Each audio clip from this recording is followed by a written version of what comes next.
Permit me to introduce myself. I am Fandango. It is my intention to recreate the final days, to which end I have distributed a collection of rather ingenious devices, or towers, which will, in time, give rise to the grandest of spectacles. The final days spell the end not only for Eorzea, but the entire world. I want you all to die! And I want to die too! Oh, yes! I want to die and take everyone with me in a paroxysm of pain and suffering!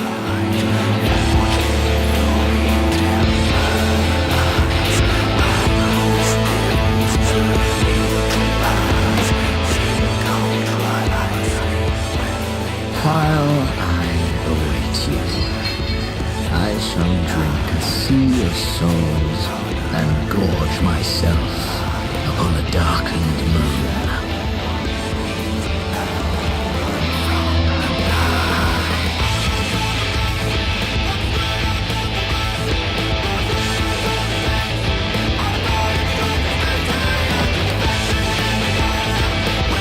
And the stars shall bear witness to our final contest. Then let it be recorded that on this day, the Grand Company of Eorzea was born.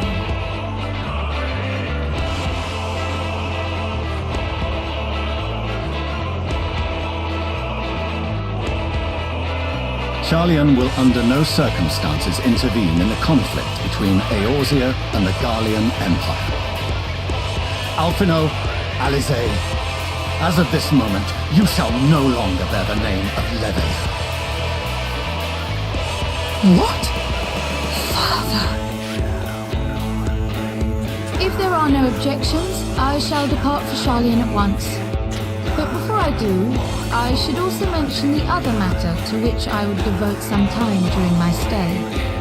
We were wondering, when was the last time Hydaelyn spoke to you directly? Or was it so long ago that you simply can't remember? Hear me.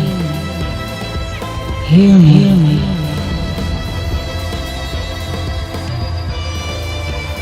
Darkness comes,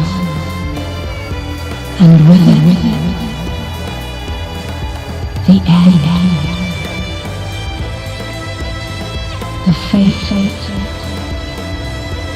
of the star is in your hands.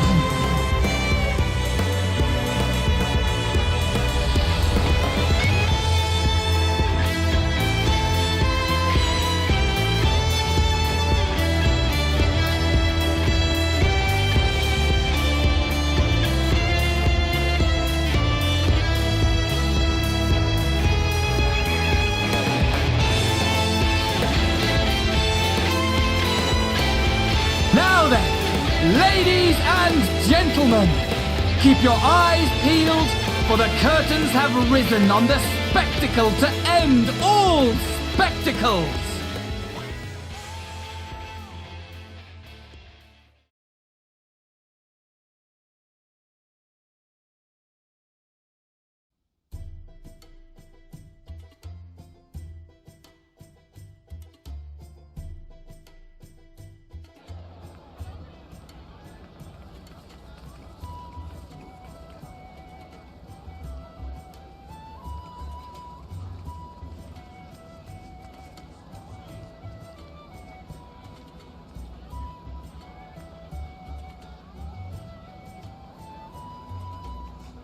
They've almost finished loading our cargo. We should be ready to depart right on schedule, or so I'm told. Excellent. 'Tis nice to have a smooth beginning to one's journey, at the very least. It's funny.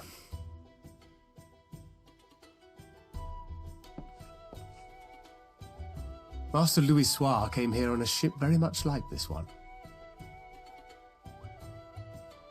And now, years later, The street urchin he befriended that day is bound for his mentor's homeland. With his mentor's grandchildren, no less. Aye. 'Tis upon reflection that every twist of time's river and fate's whims are brought into sharp relief. Thou hast matured much in the intervening years.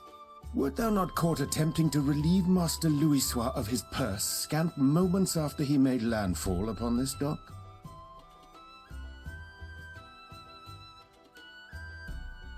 Oh, really? Now that's a tale I'd like to hear.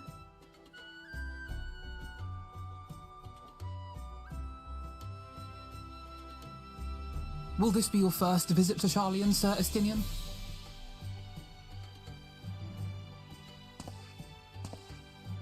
Sir Estinian?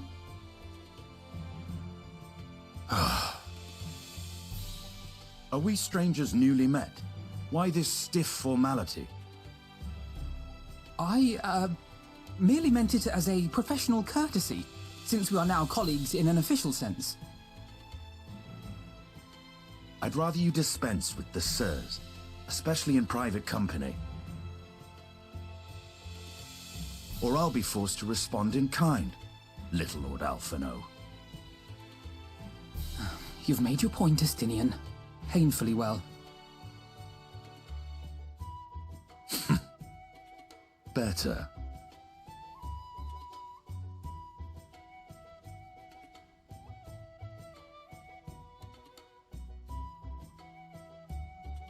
Are you all right, Tataru? You seem positively distraught. Distraught? Me? Don't be silly. I think it's lovely that they get to see their homeland.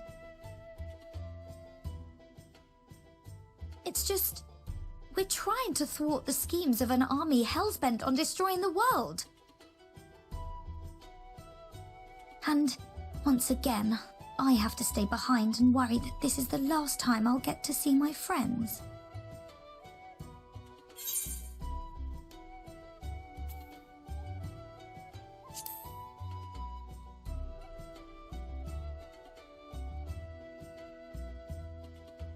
I'll hold you to that.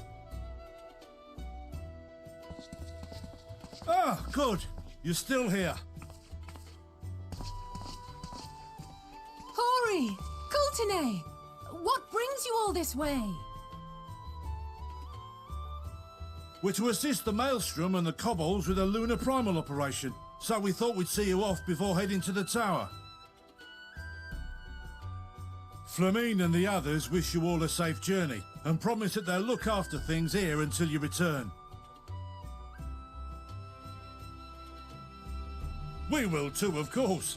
Aye, we your fellow Scions of the Seventh Dawn will do our part to ensure the end of the world won't happen on our watch.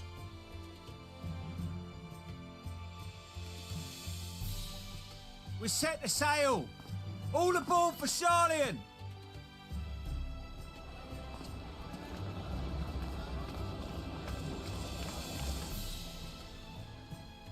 It's time.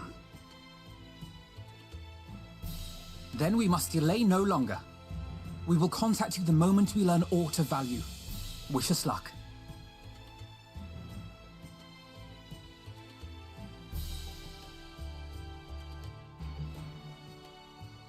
Have a safe journey, and please, please, be careful.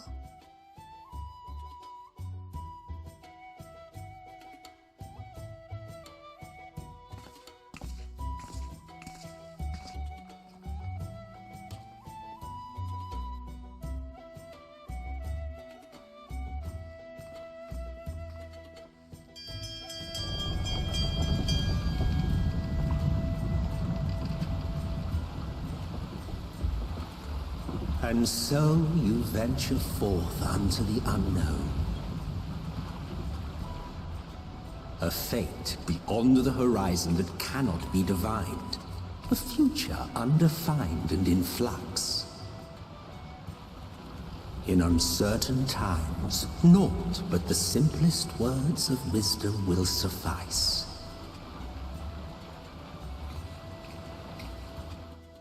That which lives is destined to die. Love leads to loss. Every beginning has an end. Treasure every moment, every step of your descent.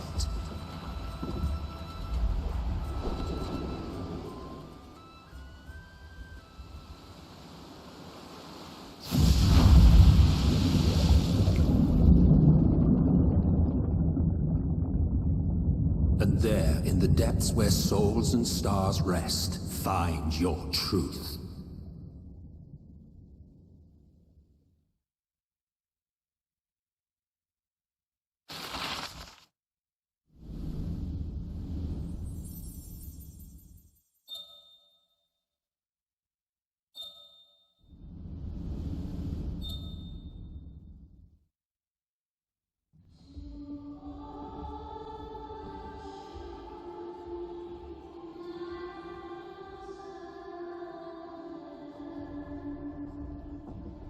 Here.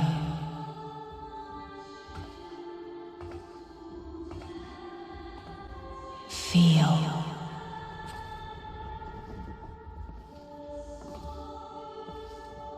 Think.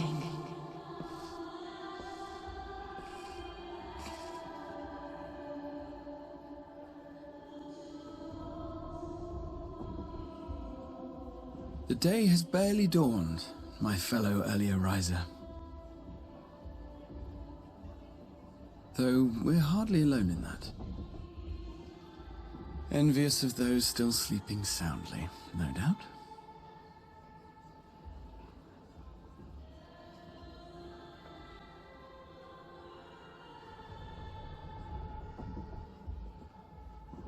Called out to you, you say? I've heard nothing myself.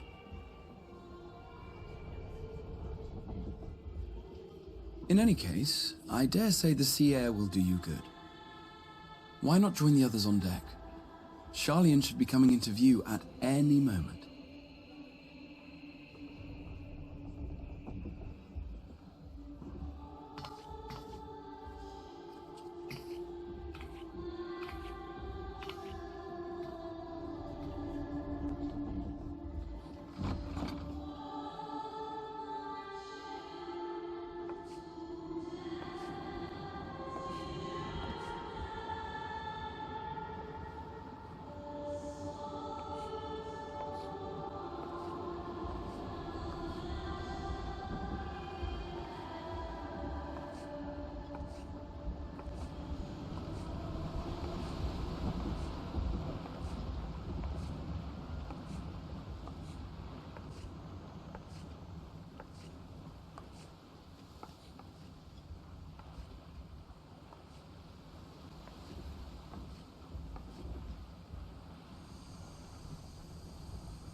My voice yet reaches you.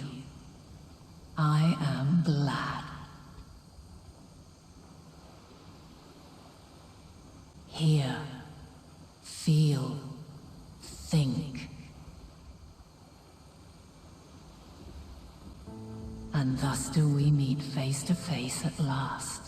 My warrior of light, guided by the crystal.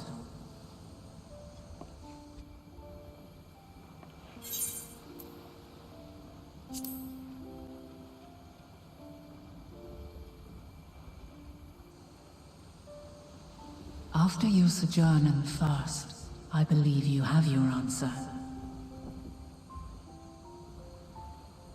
You have gained an understanding of what I truly am, what Hydaelyn has always been, a primal.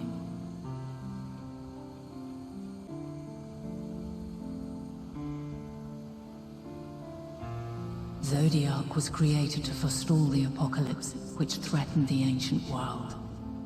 And I was brought forth to bind him.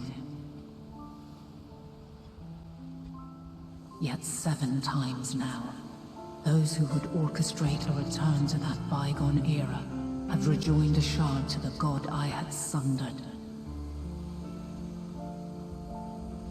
The greater his strength grows, the swifter does mine own diminish. The power to draw your mind into the rift betwixt is no longer mine to wield. Yet though it taxes me sorely, I dare not leave these words unsaid.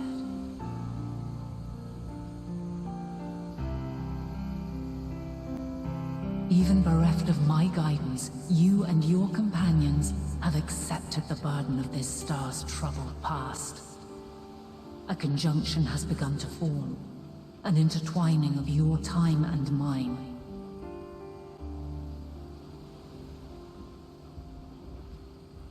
Wheels shudder and turn. Conflict looms, monumental, which will decide the fate of this world and all life upon it.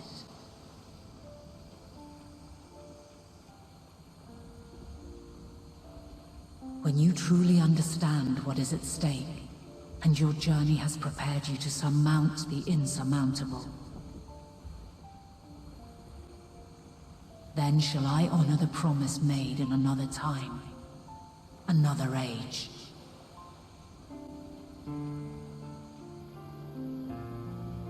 Cast your peepers to the fore, folks. Sharlian's just over yonder. I will not keep you further. Your traveler's heart must yearn to behold this unfamiliar land. We shall meet again, and soon.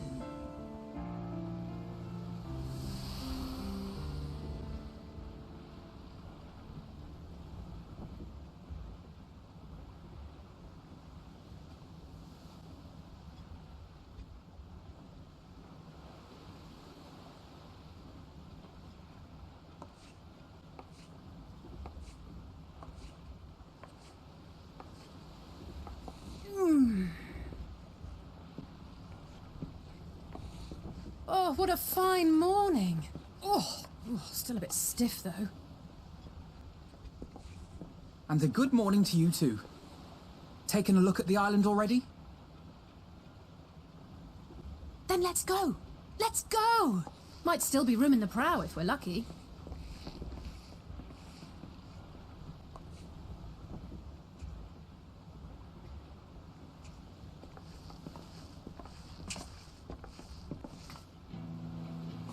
Ah, the sleepers have arisen. There she is. Good old Sharlian. Oh, I see it.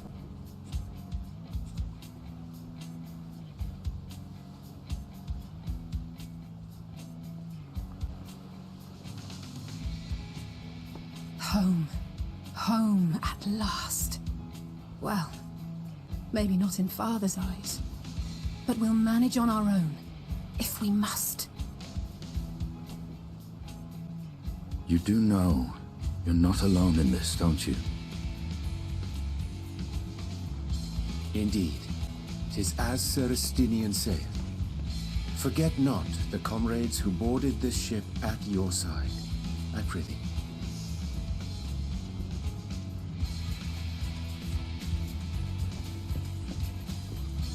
Thank you, my friends. We are ever grateful for your steadfast support. Upon arrival, we will be disembarking into the heart of Sharlian proper.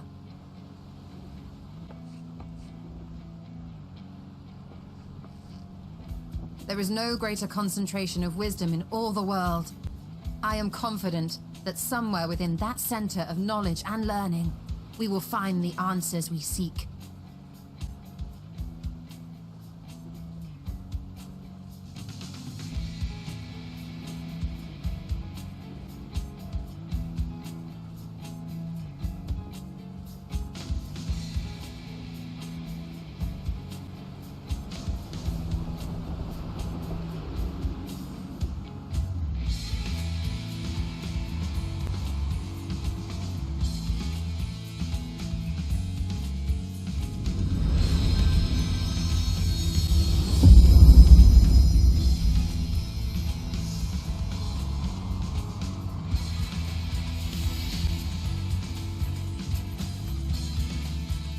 Sharlian, the solitary island nation of the northern seas.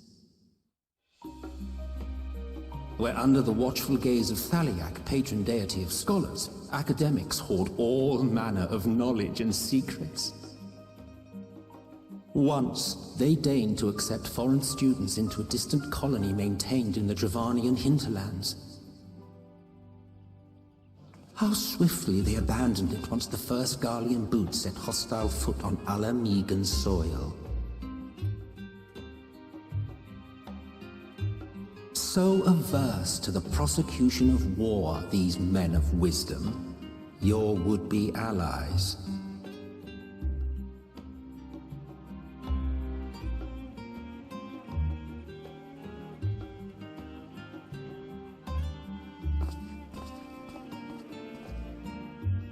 I thought they'd never let us off the ship.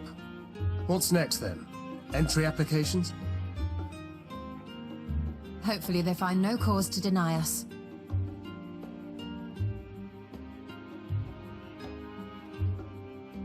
Hasn't Sharlian all but severed relations with foreign powers? Those of us without direct ties, myself included, may be refused outright. 'Tis true that, as a nation, Sharlian only forms trade agreements with a select few neutral countries. But from a practical standpoint, an island cannot afford to be overly strict with its borders, especially not if that island's people are wholly devoted to the accumulation of knowledge. If one submits the proper paperwork, with satisfactory evidence of identity and intent, then foreigners may be granted entry. May.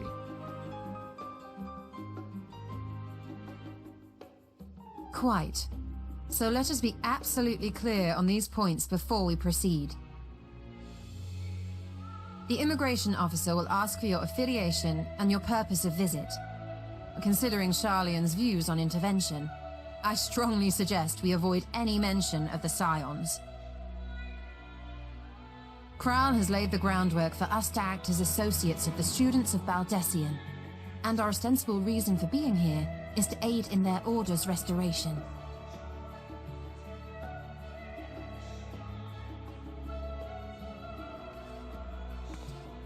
Grahatir, it might expedite our progress should an actual student be seen at the head of our little group. Would you mind leading the way? Of course. The immigration offices were this way, as I recall. Shall we?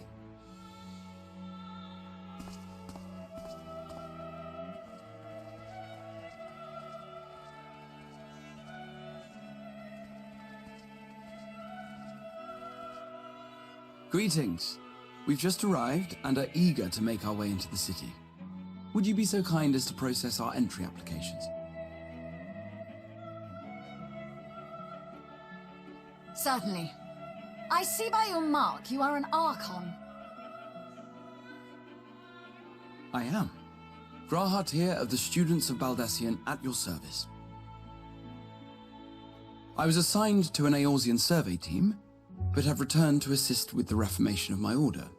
My associates here will provide additional support.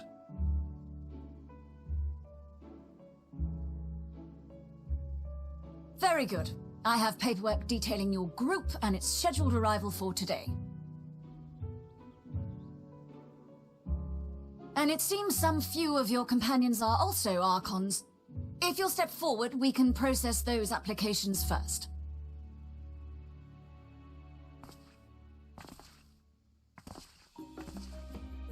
Ishtola rule.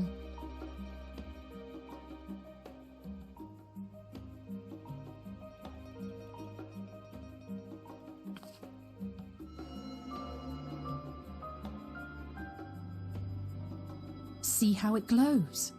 That list is etherically linked with the citizen registry kept in the main repository.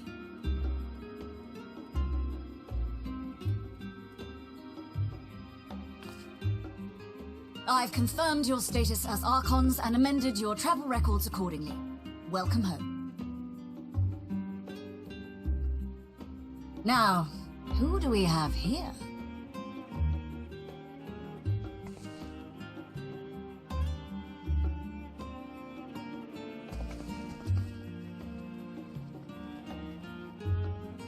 Alphino Leveilleur.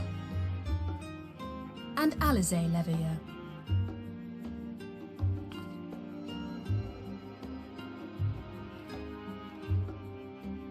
Your applications have also been approved.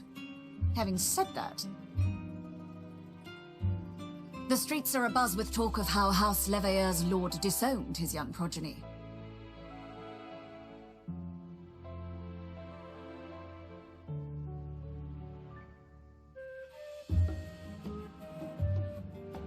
And while such personal circumstances constitute no reason to deny you entry, I urge you to avoid exacerbating your present situation.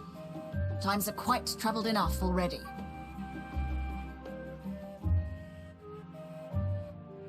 We shall keep that in mind.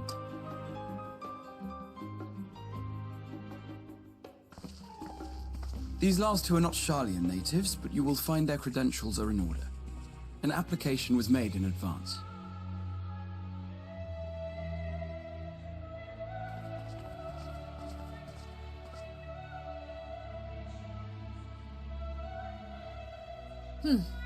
Name and occupation?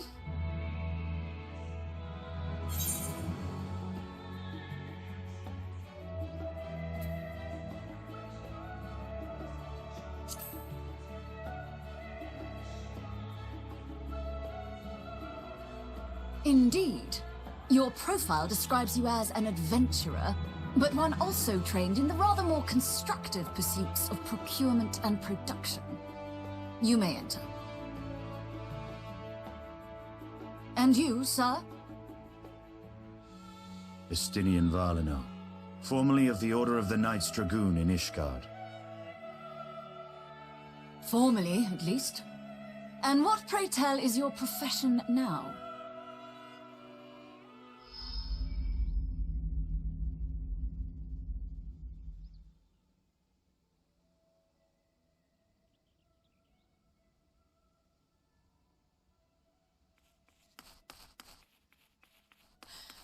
If you'll allow me...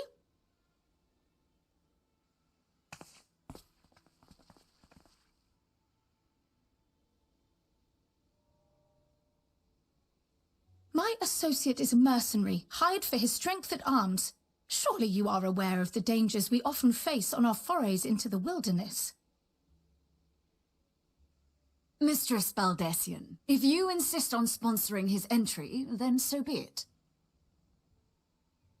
But while I appreciate that desperate times call for desperate measures, I find your choice of company concerning.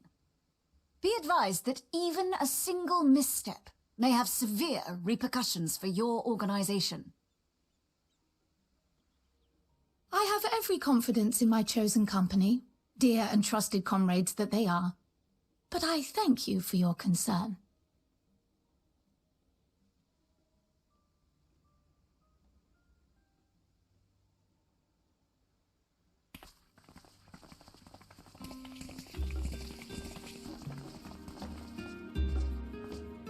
Croyle, it is good to see you. Likewise. Long voyage notwithstanding, you will seem none the worse for wear. There is much to discuss, but this is hardly the place. Let's be on our way, shall we?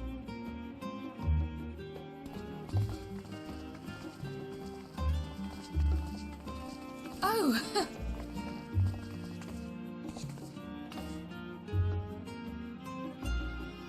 Welcome, friends, to Sharlayan. As your mercenary, I should hope my welcome includes a generous salary. Well, I had to say something, Sir Taciturn.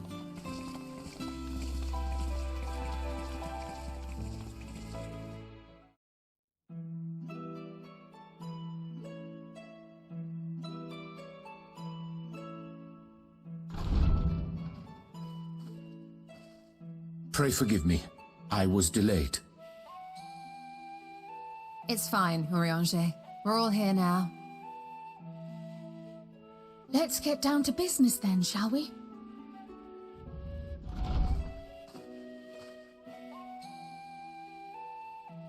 Come what may, we must prevent the Telophoroi's plans from coming to fruition. At present, I see two paths for gathering the information which may aid us in achieving that goal. The first involves an investigation into the change which has come over Charlian, not to mention the recent inscrutable behavior of the Forum. As most of you know, the 99 members of the Forum are elected from the general populace. This alone guarantees a plethora of opinion with regards to foreign policy. The bibliotheques, for example, are a group of conservatives which would have Charlian focus on recording history, while remaining entirely uninvolved in the making of it. And at the other extreme, we have advocates for proactive diplomacy and direct intervention. My grandfather Galef was one such member, as was Archon Louisois. Yet despite our diverse factions and philosophies, the recent vote to deny Eorzea's request for assistance was unanimous. Even more concerning was the fact that many cited other, more pressing duties as justification for their recalcitrance. Fortuno's refusal in Gridania had those same undertones. 'Twas as if, having stared unblinking into the face of impending doom, he had simply turned away to pursue something more important. But what could that possibly be? A mystery indeed, and one which I ask for your help to solve. Our future may depend on it. As for our second potential path, it concerns a request made directly to the students of Baldessian.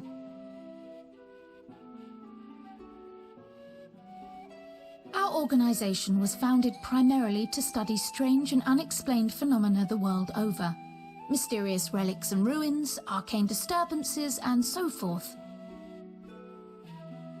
Compared to our more isolationist Charlian colleagues, we have strong connections overseas, namely with scholars and academics who share our passion for the unknown.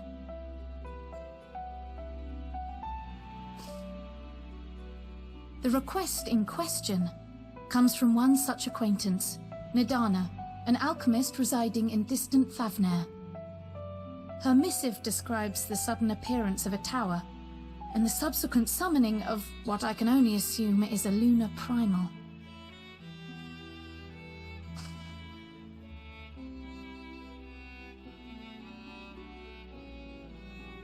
In response to this threat, the Satrap of Rads at Han, the individual who governs the city-state, has instructed the alchemists to find a means to deal with the spire. The artisans of that land are heirs to an ancient tradition, one rather unlike that of their Uldan counterparts. 'Tis possible, nay, probable, that they have gleaned truths unattainable by Eorzea or her Far Eastern allies.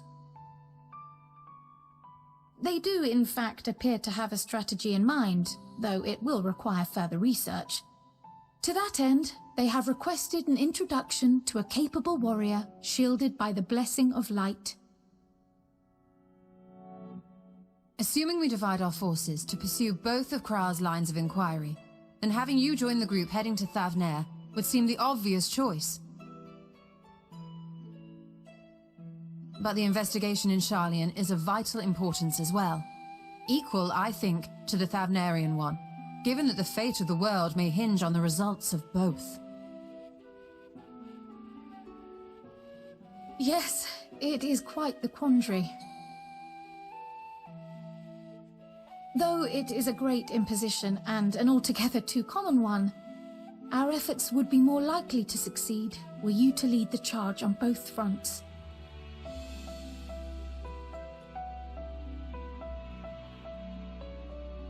You are indeed our champion. As to which task to tackle first, we will defer to your decision. Let us next decide how everyone else might best be assigned.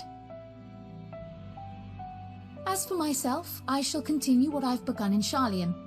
I should also like to steal the services of an Archon or two. And thereby gain access to a greater range of reading material. I will help with that. Allow me to offer my assistance. I have some small amount of experience in the field of research.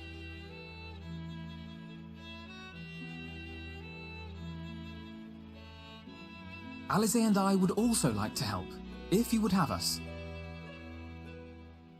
Anything to understand even a fraction of what our father and the Forum might be thinking.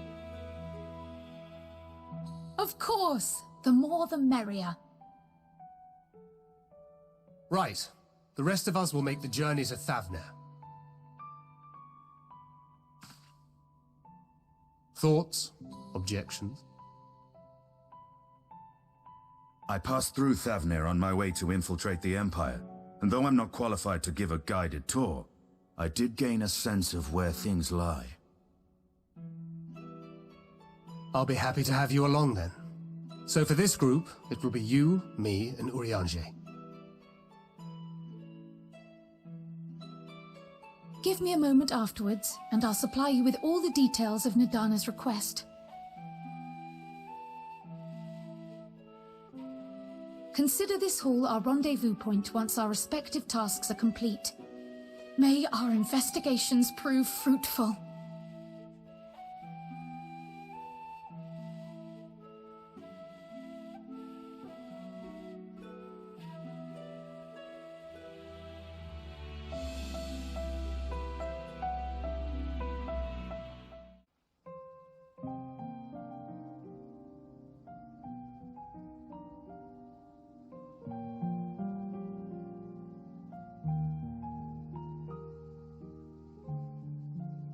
When our father disowned us, I couldn't believe what I was hearing. It wasn't until much later that his words began to sink in, that I began to feel the weight of what it meant.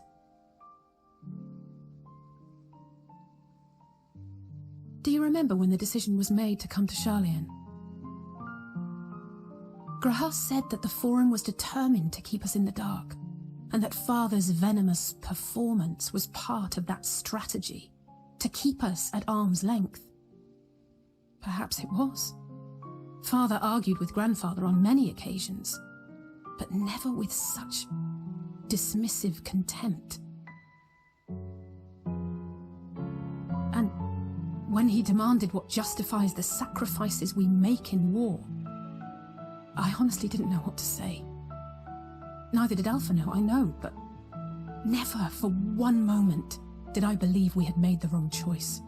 So all I could do was fume silently. It was only afterwards that I realized how childish I had been, how being stubborn and self-righteous must run in the family. If I could have just mustered a civil response, then things might have turned out differently.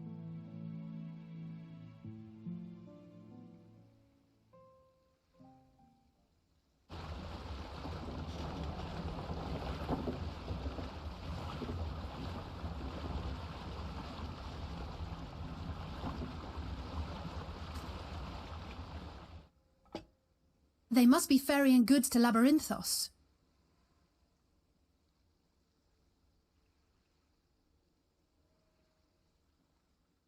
A vast complex beneath the island. Sharlayan is famous for archiving knowledge from around the world. Well, that knowledge is not preserved exclusively in dusty tomes and desiccated samples. Our living library, comprised of all manner of flora and fauna, is housed and studied within that underground facility. Still, that did seem to be an unusually large shipment. When I lived here, it was rare to even see such cargo transported by boat.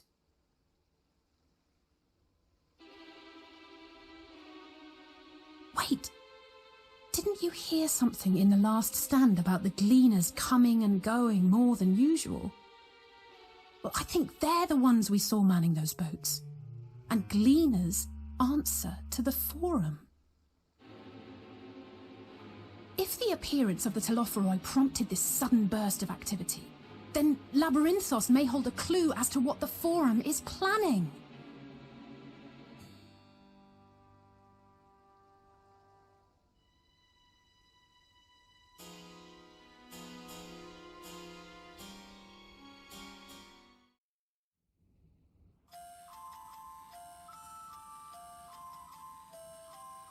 Deep beneath the scholar's city shines a false sun within a fabricated sky.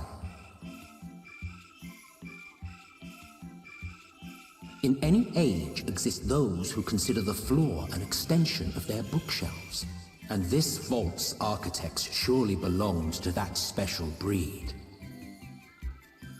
If the stack grows too high, start a new one. If no room remains, then make more rooms. A simple solution at first, and then bit by bit, a profound transformation.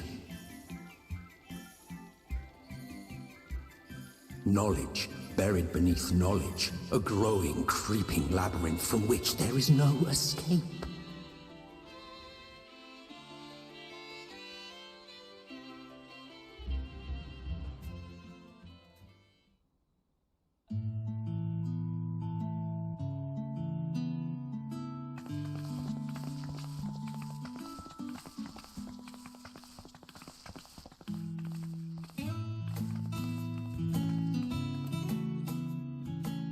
Not what you expected. I must admit, the artifice is very convincing. But I assure you that we are beneath Sharlayan itself. The breeze you feel, the flowing waters you hear, all created by the hand of man. The island is volcanic, you see, and once upon a time this great hollow must have been a reservoir for magma. It was discovered some 400 years ago, at which point it was repurposed as a storage facility for scrolls and samples and such. Renovations have continued, with nigh on no interruption to this day, with the lower levels still undergoing expansion. Aren't those people gleaners?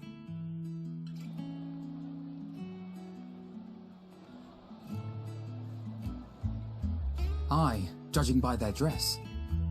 They are said to work alone as a rule, but 'twould seem that rule is being enthusiastically broken today. It may be as you suspected, that they are engaged in a task apart from the norm.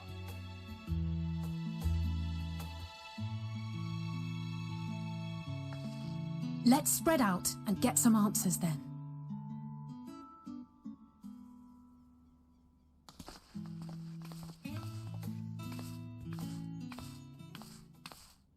Ugh.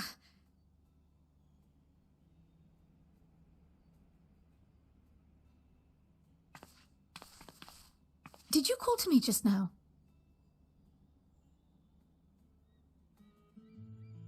No. How odd. I must be a bit dizzy from the descent. I'll be fine, I'm sure. Let's get to work, shall we?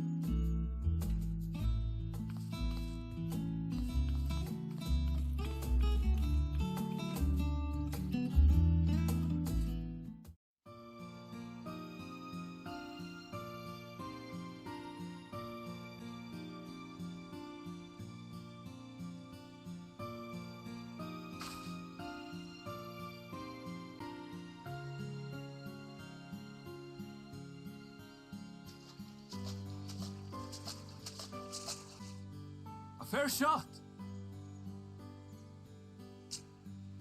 Nicely done. Let me truss this one up and I'll make my way over to you.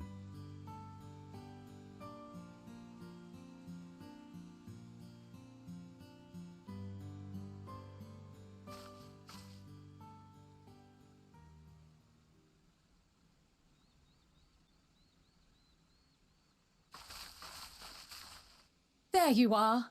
Any new revelations?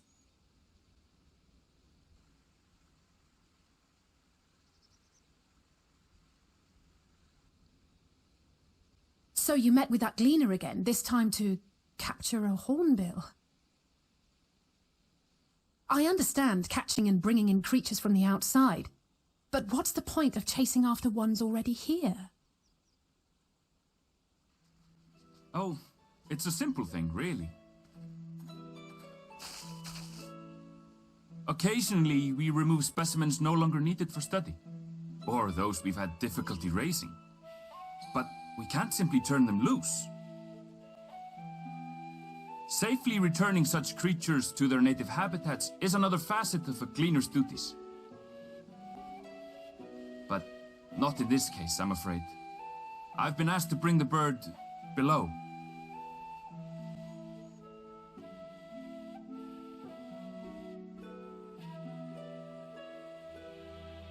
The restricted section in the lower levels of Labyrinthos. Open only to a select few researchers hand-picked by the Forum. The projects down there are the subject of rumor and hearsay. Forbidden magics.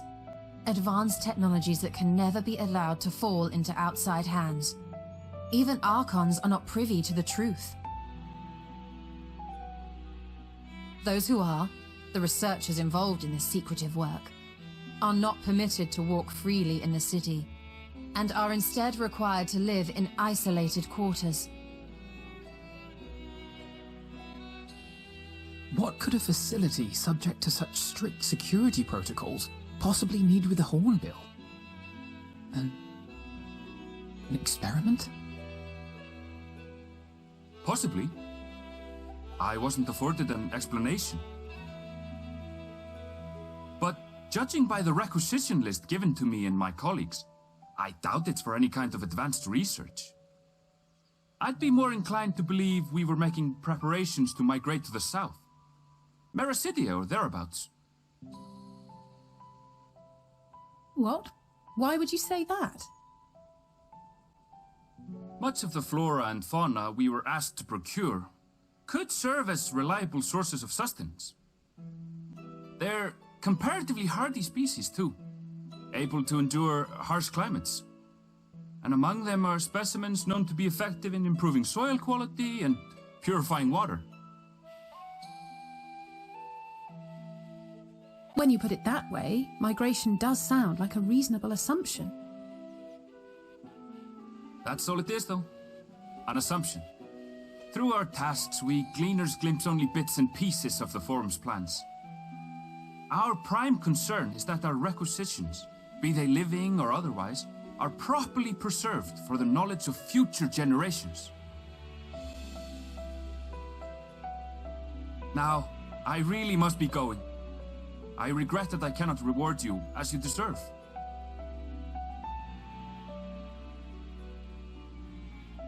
Perhaps you might reward us after a fashion then. It is imperative that we reach the lower levels. And seeing as you are already set to descend with your assigned cargo, mayhap we could accompany you as your assistants. I'm afraid that won't be possible. Once the animals have been prepared for transport, we send them down separately via the lift. I will of course follow after to make my report, but I can hardly pass you off as porters when there's nothing left to carry.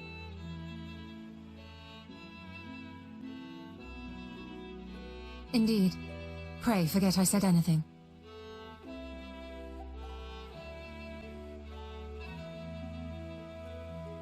How do you feel about climbing? If you've strength and the courage to brave it, then there is another way down. This path leads to the 33rd facet, a mineshaft excavated during one of our expansions of Labyrinthos. While I cannot guarantee that the passage is safe to traverse, it should provide access to the medial circuit below. I never even knew such a place existed. Thank you. This is the perfect solution. You're quite welcome, but consider yourselves warned. If the going proves too treacherous, you'd do well to turn back. I bid you good day.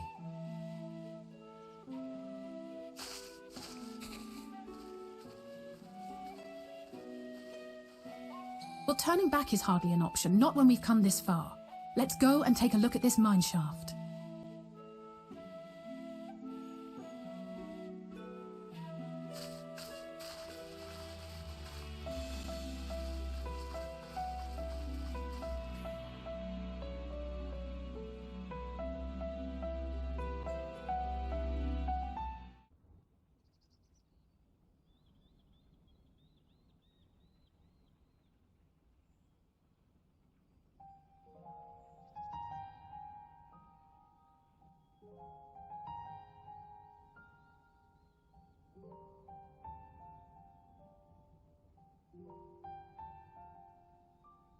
Hard to look away, isn't it?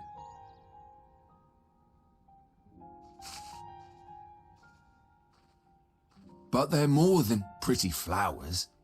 Heart blooms are attuned to ambient emotion.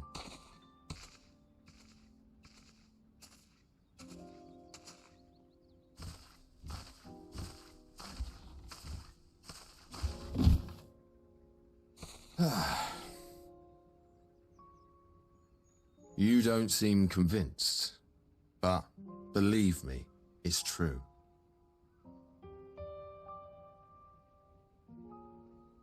This ashen grey, for instance, it mirrors the anxiety and urgency of those working nearby as they rush to fulfill sudden orders.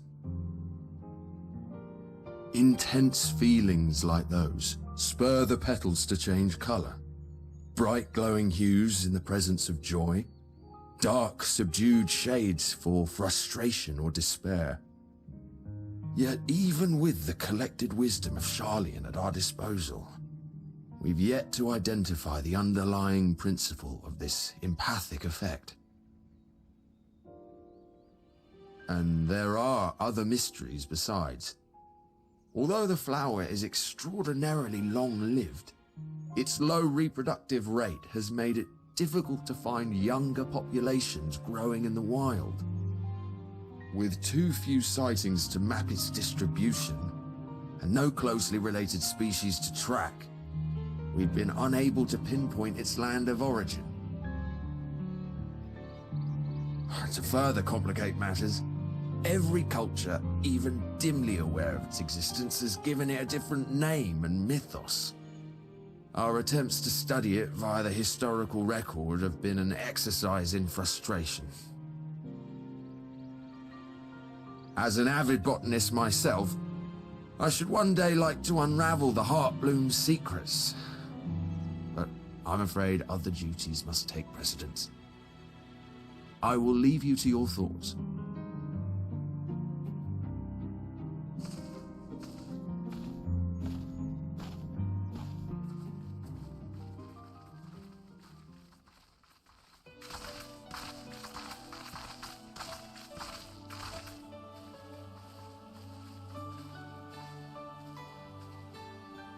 Have you learned aught of interest?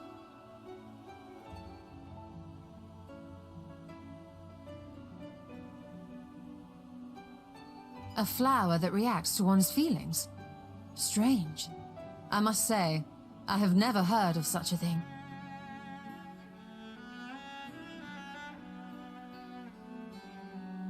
This is all very fascinating, but as it stands, we've failed to gain any significant insight into the Forum's undertaking. Indeed. While there is certainly enough activity to support Erenville's supposition that a priority has been placed on improving food production, unfortunately for our investigation, these workers were never informed as to how their duties serve the master plan. If only we could interrogate the Forum members directly.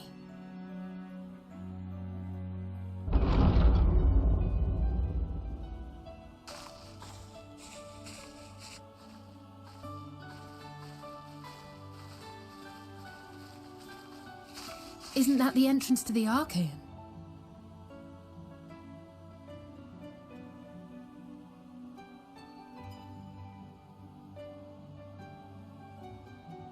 Look, there.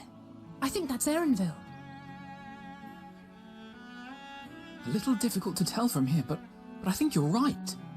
He did say he was coming down to make his report. Erenville receives his orders from the Forum. Would it not follow, then, that the superior to whom he reports is a Forum member, or at least a close associate? You mean to eavesdrop on their conversation? What of the risks? Ours alone to bear. We won't interfere with Erenville's work, nor will he be implicated as an accomplice. If you're not comfortable taking part, I can do this alone. Nay. I said myself that I wished to know Father's intentions. And no answers will be forthcoming should we simply ask nicely. We can apologize later, should it come to it. Right now, we need every crumb of information we can get our hands on. Consequences be damned.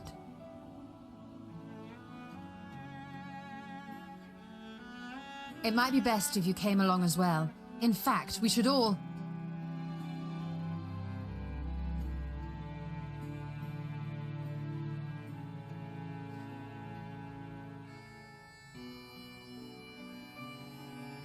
Cryle?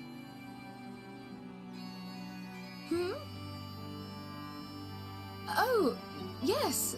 That certainly sounds like a plan. I'm glad you agree.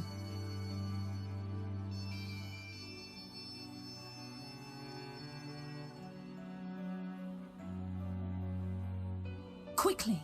Erenville is on the move. We need to get closer before we lose him.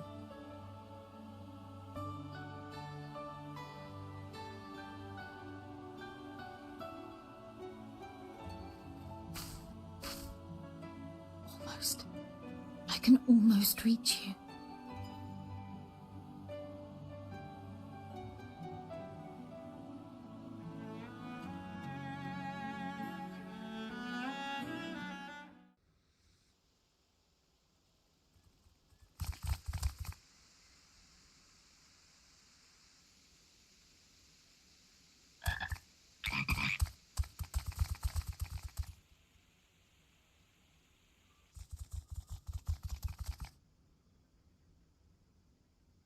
I trust you will find your compensation to be more than satisfactory. We wish to make clear that we are pleased with the efficiency and thoroughness of your work. So much so that we have come bearing new tasks in need of your competent hand.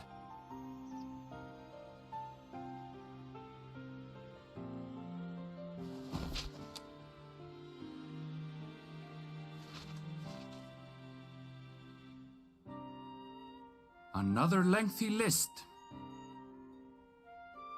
If I may speak frankly, the Gleaners have been pushed to the point of collapse by your unending demands. We are not familiars to be exploited. We are Sharlayan scholars and we deserve an explanation for this unseemly treatment. What warrants such urgency?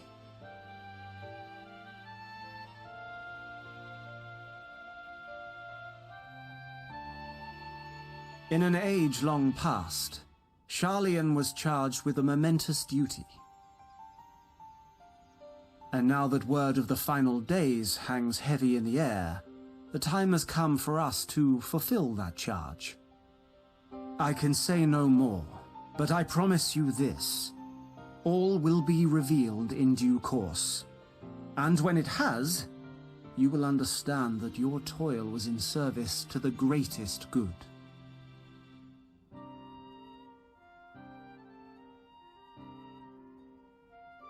Then I will do your bidding. For now. But unless you wish the Gleaners to rise up in protest, I advise you to offer tangible improvements for our working conditions. Your promised revelation does nothing to address present circumstances. A fair point. Your concerns will be conveyed to the Forum.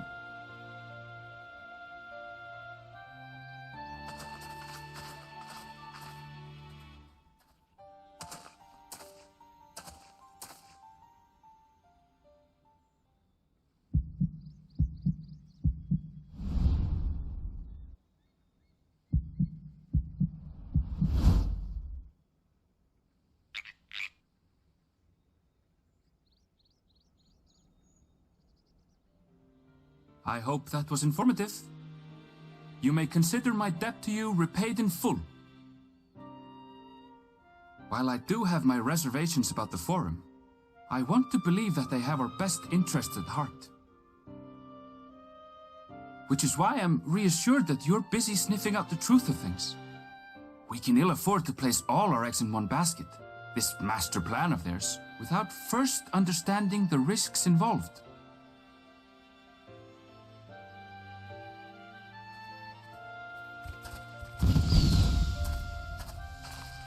Wait! How did you know it was us? If you mean to impersonate a toad, try studying the real thing. And don't try to fool an expert.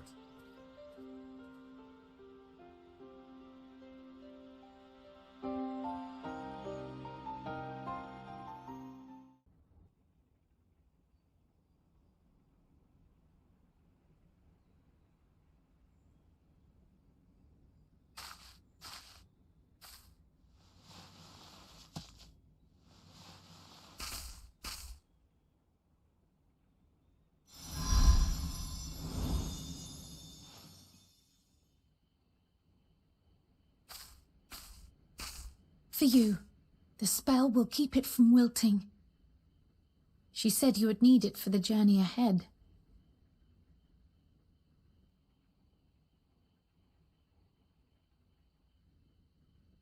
Will you speak with her now? I cannot hope to match Minfilia's clarity, of course, but...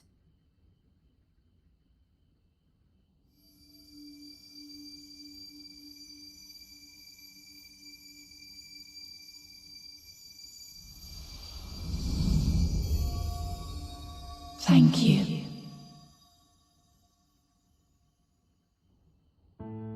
Do not worry.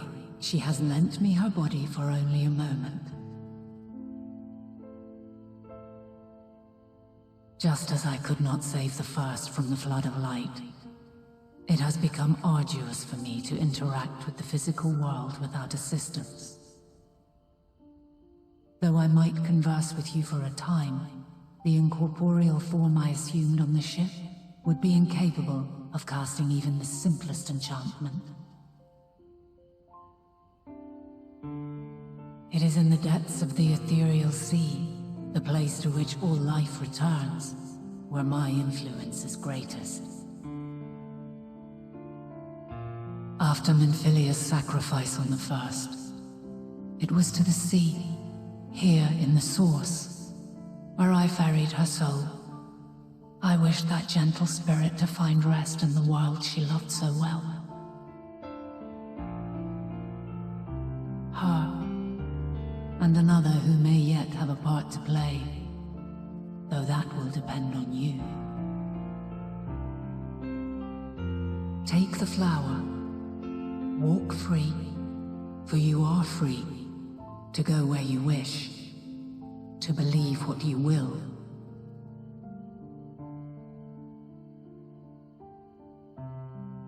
That bloom will be your guide, test and proof of your conviction.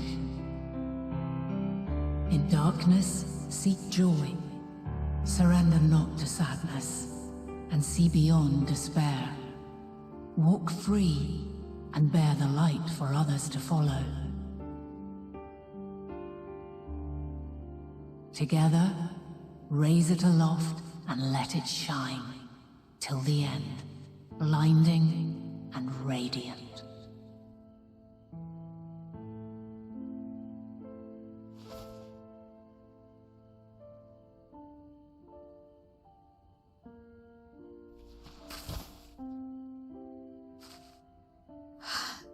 That was all too brief. Already she seems so far away.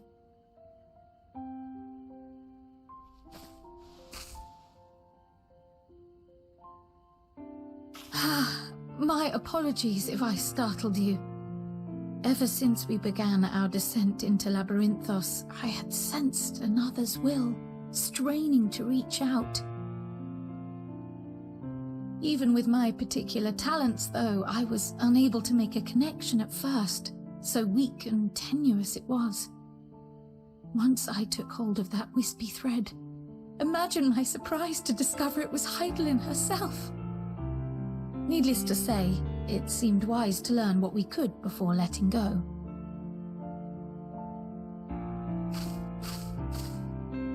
Her answers were more cryptic than I would have liked, but at least she left us with a guide of sorts, that unusual flower.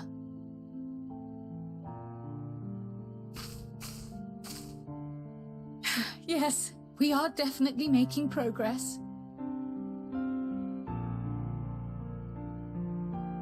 You can't be serious! We've done nothing wrong!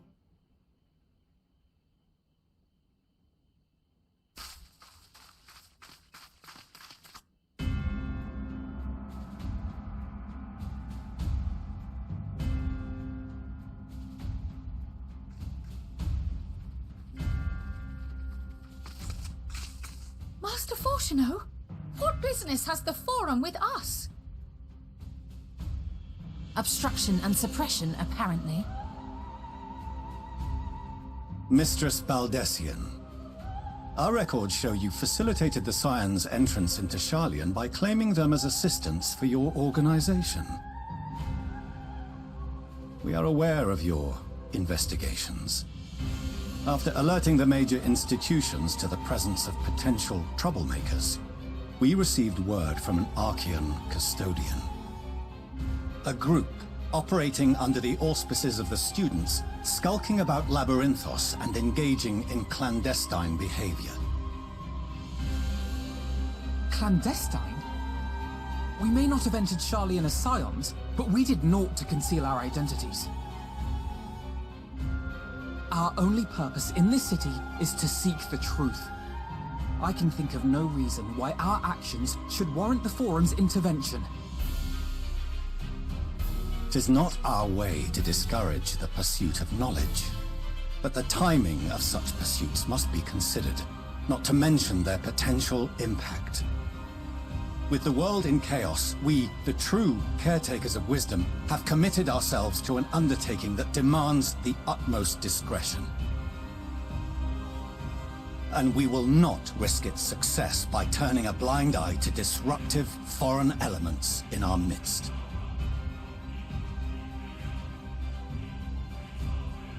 What, then, is to be our fate? Will you put us on a ship back to Eorzea? The Forum will convene to examine your case. The results of said inquiry will determine your future in this city. As for your absent companion, he has already been detained. Graha! But why? Is reading a crime now, too? Reading is encouraged, celebrated even. Not, however, of the volumes shelved in the restricted section of the library.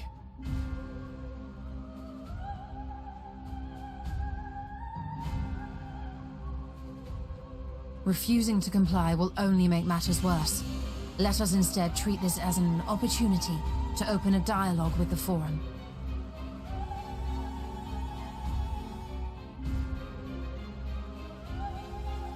Silence is often one's best defense.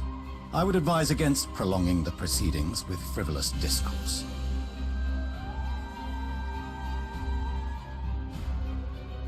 But enough. This is not the place for debate. The rostra await.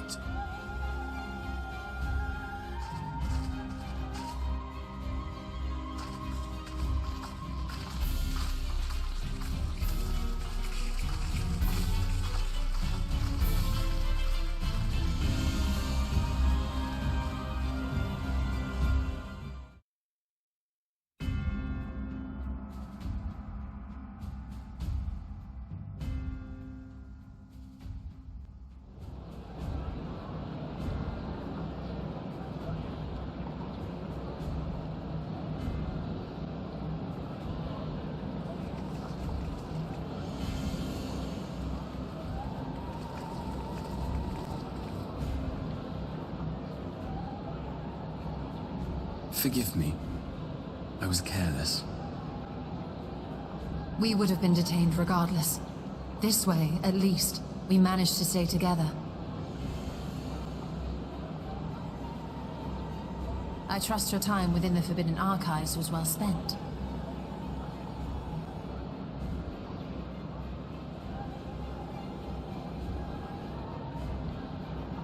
The Forum will come to order! This inquiry is now in session. As Speaker-elect, I will be presiding over the day's proceedings. Master Fortuno, would you be so kind as to restate the matter which compelled you to summon your colleagues with such urgency?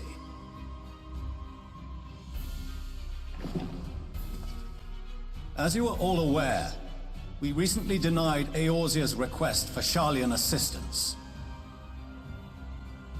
Since then, certain individuals dissatisfied with our decision have taken it upon themselves to interfere with our work. They entered our nation masquerading as associates of the students of Baldessian. But these malcontents are better known as the Scions of the Seventh Dawn. These militants wield influence with both the Eorzean and Eastern alliances, and are inextricably involved with the crises presently afflicting the world at large. Loose in our city, these warmongers sought to meddle with and expose matters of state secret. What are they, if not a dire threat to be expelled?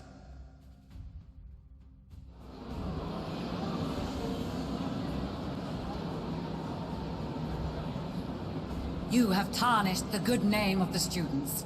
Galuf would be ashamed.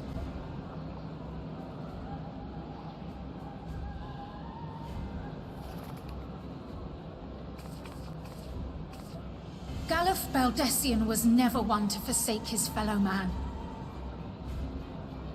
Even if this nation closed every door and retreated from the world, he would have found a way to help the Scions, help every soul of this star fight back against the coming doom.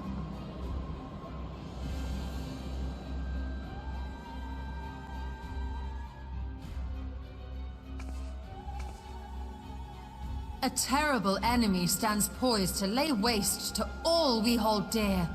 In the face of such madness, Eorzea reached out to Sharlayan, a respected ally, in the hopes of forming a united front. Was your curt dismissal truly the best you could offer? Or are you so preoccupied with your momentous duty of an age long past that even the end of the world is unworthy of your attention?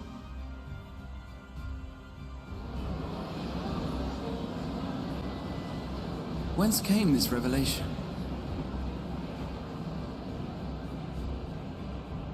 From the mouth of a forum member within fortuitous earshot. Then it seems your findings support my own.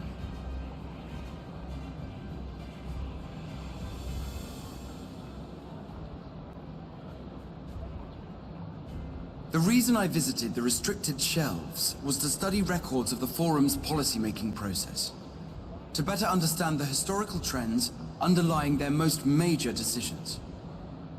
At first glance, the positions of neutrality in war and the accumulation of knowledge above all else appear constant and consistent, the unchanging pillars of Sharlayan society. And once upon a time, I might have left it at that. These days, however, I am more attuned to the subtleties of governance, and so I noticed something odd.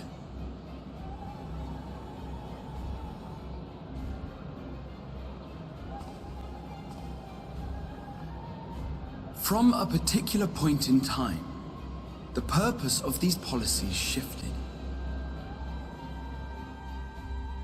No longer was knowledge preserved for the benefit of society. Rather, society was to be gradually reshaped to ensure the preservation of knowledge.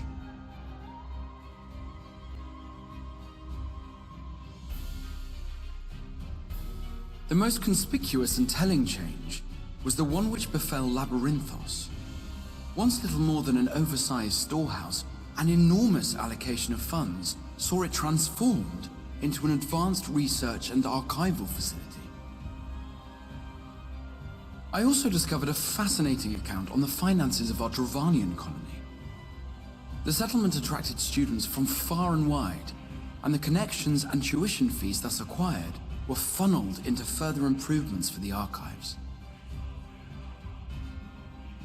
Now, there is no question that our nation's progress is tied to the acquisition of wisdom. Nevertheless, the vast resources diverted for this purpose borders on the obscene.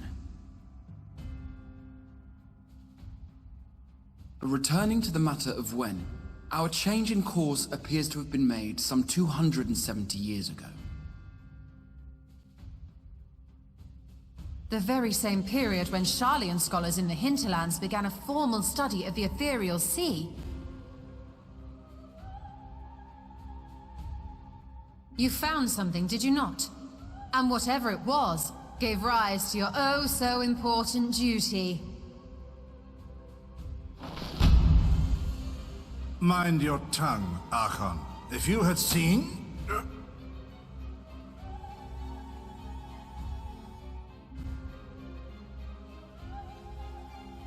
Yes, we are bound by a duty we cannot ignore. Knowing this, what would you have us do?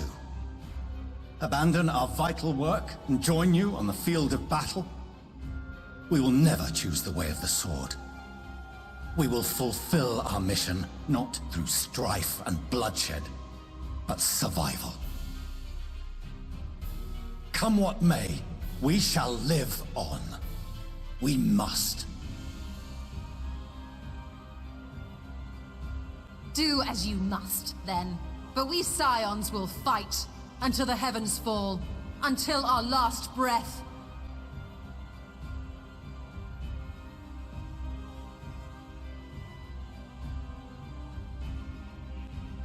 Such misguided zeal.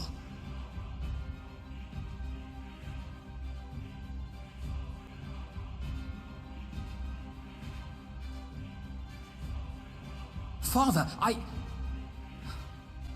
Master Fortuno, I fail to understand the stance you have elected to take. But by the same token, I have yet to find a compelling argument to counter the challenge you put to us in Gridania. Still, in the midst of my uncertainty,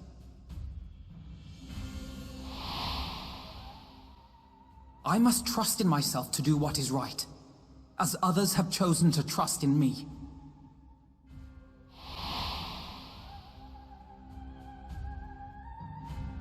So I will continue, as I always have, weighing the consequences of my every action, and allowing my hope for the future to inform my decisions. That's quite enough. Have you all forgotten the reason for this assembly? Skolok Monteshane. He's the head of the studium and an old friend of my grandfather's. Honestly, every discussion devolves into some interminable debate. Terrible habit.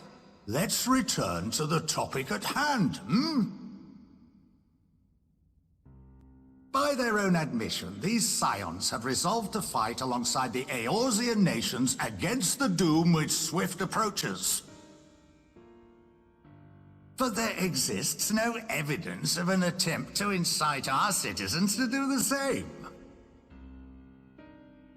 Furthermore, while our decision may well have been the correct one, we cannot simply bull our way through these disagreements without inviting doubts or objections. Put yourselves in their place. Who among you would leave a tome unopened if an elder forbid you read it with no reason given? No. If we're to quell further discontent, then we must conclude this matter with a fair and even hand.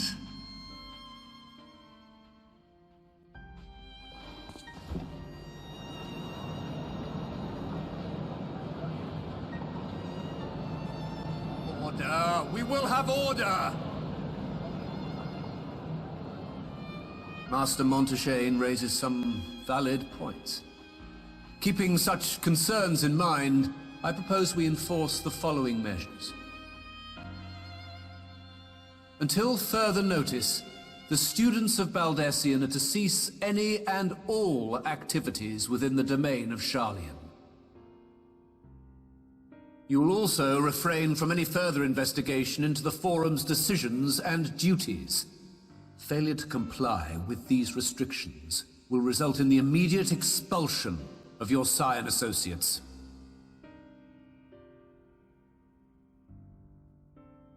Let us put this judgment to a vote. All in favor, raise your hand.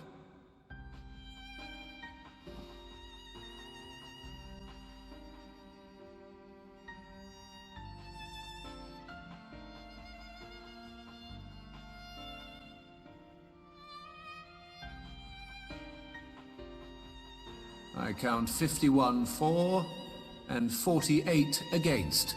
The proposal is passed. Students, scions, you have heard the forum's judgment.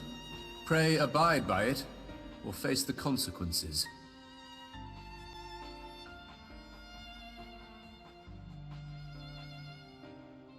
Honored members, I thank you for your time. This inquiry is concluded.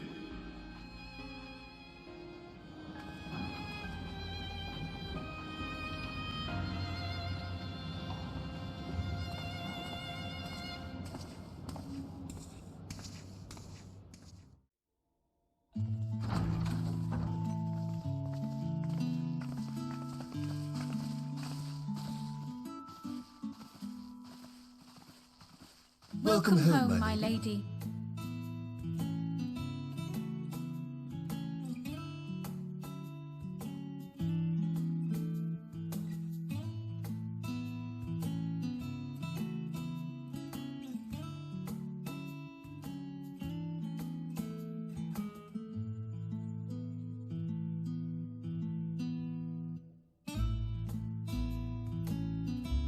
What?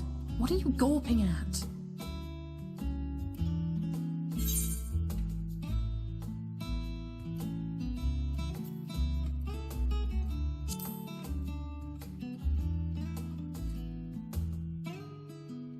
I'll have you know I'm quite fond of the Rising Stones.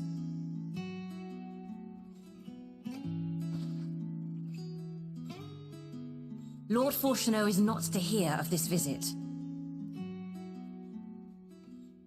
And I should also like the children to have their gifts, ere my husband makes his return.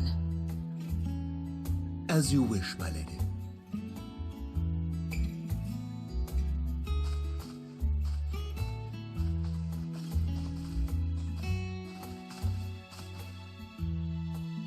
Master Alphino, Mistress Alice, if you'd accompany me upstairs. We shan't be long.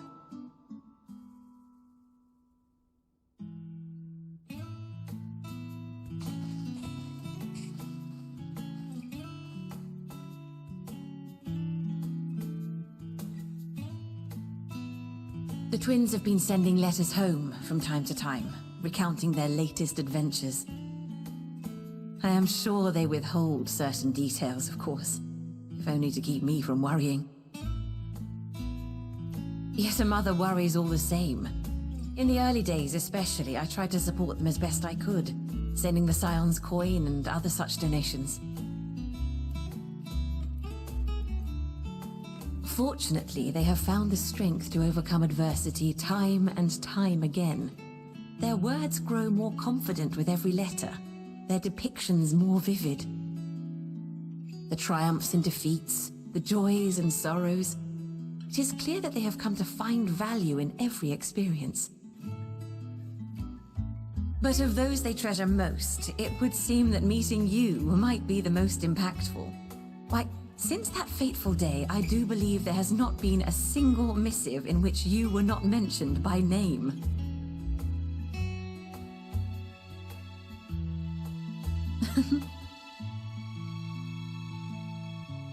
Tis plain they care for you, and I am glad they have such a steadfast companion watching over them.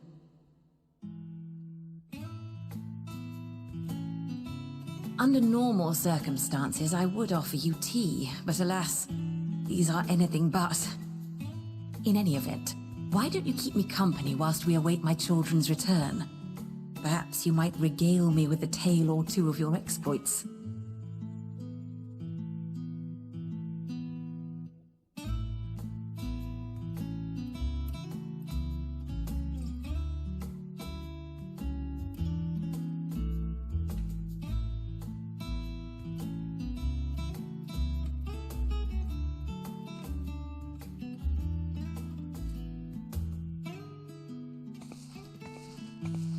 When you mentioned gifts, I wasn't sure what to expect. Mother, Oh, look how well it fits you. And the style is to your liking?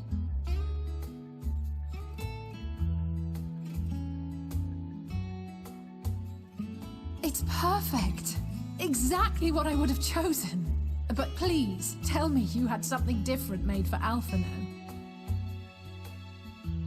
Naturally. You are hardly little children anymore. And while I shall miss dressing you in those precious matching outfits, I must respect the individuals you have grown to become. See for yourself.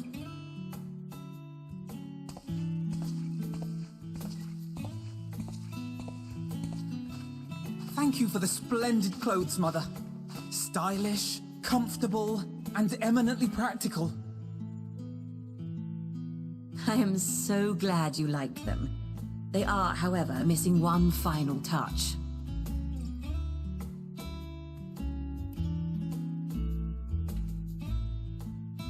If you would allow me, Master Alphino.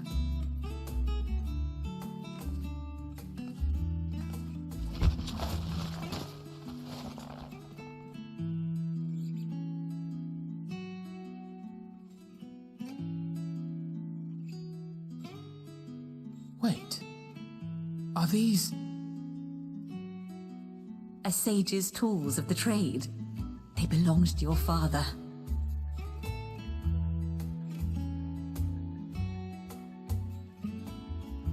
Though he may as well be chained to his desk these days, as a student he was often called upon to venture into the field. He wielded those armaments, both to heal and to harm in no few battles. None so fierce as those you two have braved, perhaps, but battles nonetheless. Thus did I pull them out of storage, to show you that he was not always the man who stands in vehement opposition to you now. And also because it would be a terrible waste of ridiculously expensive House Leveilleur commissioned artistry.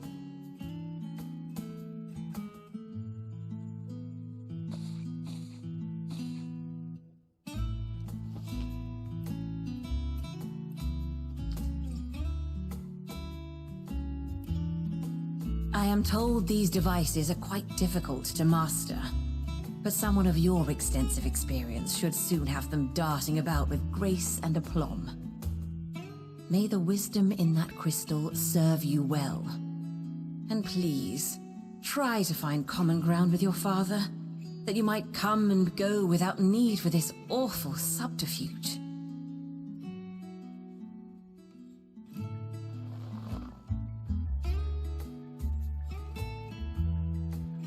We will, Mother. I promise. My final gifts to you, before you run off, are an observation and a suggestion. Firstly, Fortuno has ever been a serious man, but it was only after you were born that he truly lost himself in his work. I may not know the Forum's inner workings, but I know your father's. The timing of that change in him holds some significance. Secondly, do not seek to best your father with words. Far better that you simply show him. Let him discover the merit of your actions, after they cannot be undone.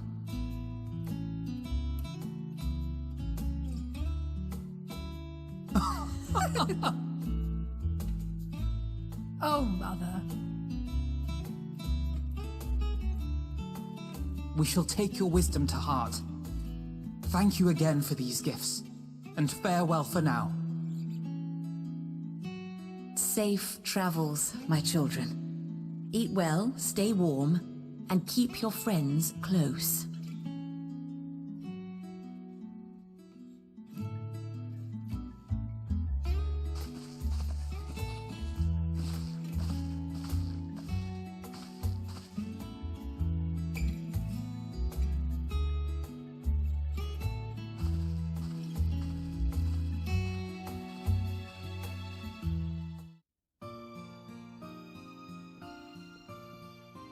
Ah, I remember you.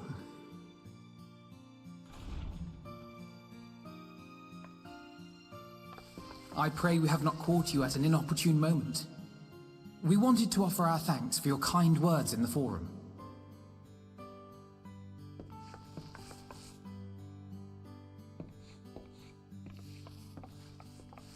Well, I could hardly let that inquisition go unchallenged. I've always believed that curiosity should be nurtured, not stifled. Thankfully, a majority of my colleagues agreed. A slender majority, aye, but a majority nonetheless. Had the vote not gone our way, we would be having a very different conversation, if any at all. Though I'd like to think you would have not given up on our cause. I'm told you paid a visit to the Annex afterwards. Yes, that's right. I was hoping to speak with the grandchildren of my dearly departed friends Galuf and Louisoix in a less dour setting. But it seems I just missed you.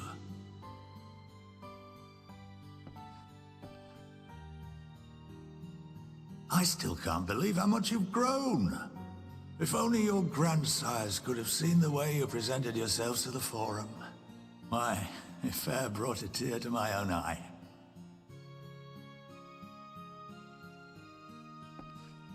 You must have the patience of a saint, putting up with this lot and their antics. Never mind Matoya's prize student. Luckily, I know a thing or two about managing unruly younglings. If you ever need advice, don't hesitate to ask.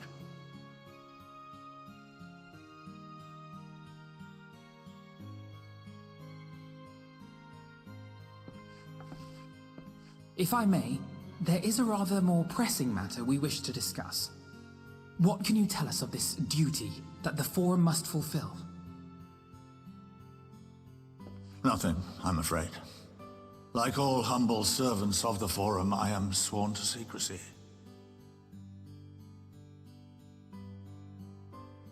Or rather, I couldn't tell you if I tried. Our duty is of the gravest importance. Furthermore, if the particulars were made public, it would incite widespread panic. As such, those entrusted with this duty have been bound by an enchantment, which prevents us from speaking of such matters without the express permission of the Forum. How is that even possible? It's been some time since I last gave a lecture. Please, take a seat.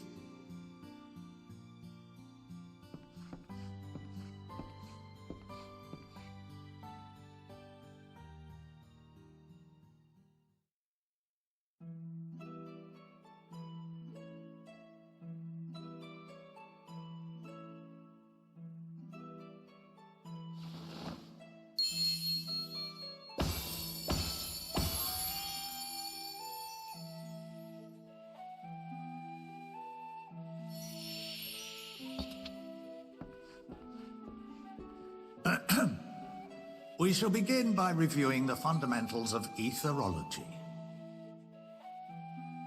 The ether, which imbues us with life, can be categorized into three forms. Two are of the incorporeal sort, the soul and the memory. Can anyone tell me the third?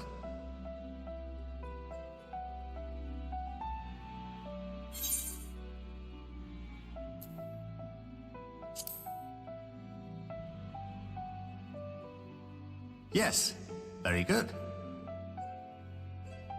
This is the form with which the layman is most familiar. Consumed by even the simplest of daily activities, and replenished by the food and drink that sustain us, this form of ether is in constant flux. In contrast, the ether that comprises the soul is rarely subject to dramatic change. The same can be said for memory, as the two are intrinsically linked.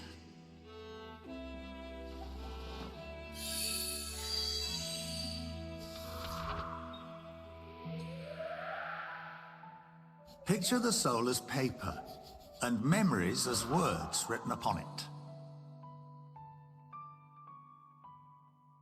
Now, what would happen if that paper was doused with ink? The same type of ether as comprises the memories.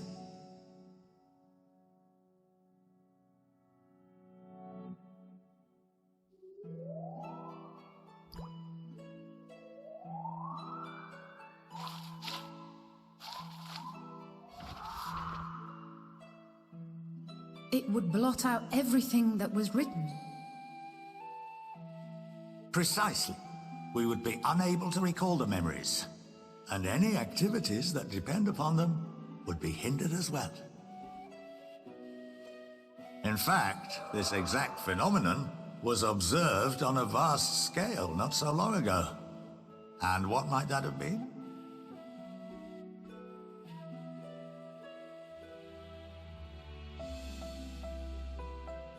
The seventh Umbral Calamity.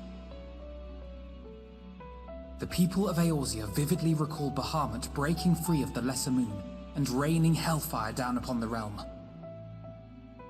But no one could seem to remember the events that followed immediately afterwards.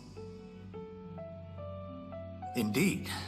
To this day, we have yet to determine whether it was an unintended consequence or a deliberate act. The enchantment which binds me and the rest of the Forum is based on a similar principle. And yes, it is a contravention of the Sharlayan prohibition against the practice of memory manipulation. Only when a new member is inducted and told of our great duty are they subjected to the process. A necessary evil. You have my word that it would never be used to manipulate the populace? I should hope not. But can this enchantment be dispelled and your memories restored? If 9/10 of our members give their approval, then the process may be reversed. Then, and only then, would we be able to speak freely to others of our sacred duty. Barring that, we must wait until we return to the ethereal sea.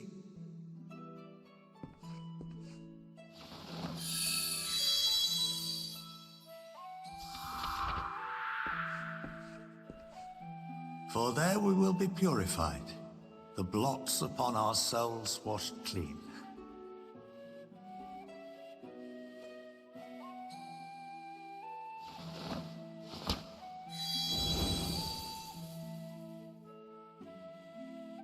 And our memories drift apart and dissolve. Rather defeating the purpose, I suppose.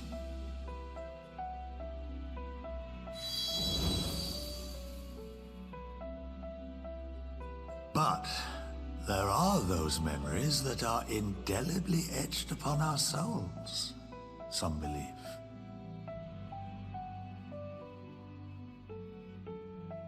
What happens after that? We are reduced to pure ether, coalesce with that of others, and create souls anew. Alternative schools of thought assert souls remain whole and return to the corporeal world, reborn into another form. Both theories have their proponents. Personally, I consider each equally probable.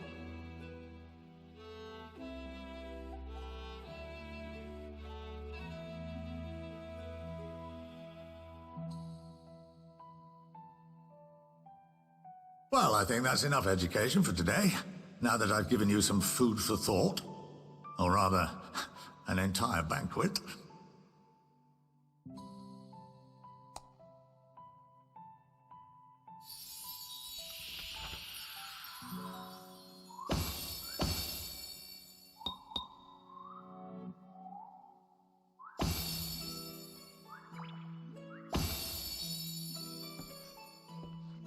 I would remind you that although I'm unable to assist you with certain matters, the resources at my disposal may still be of use to you. I'll arrange for you all to be given the run of Phenomenon. Of course, as associate to our alumni and the students of Baldessian, this privilege is extended to you as well, my friend. Oh, and I suggest you speak with Ki Aliapo. She's well known among the artisans of Sharlayan, and her network of contacts may prove useful in your search for knowledge. I wish you all the best in your pursuits, wheresoever they may take you.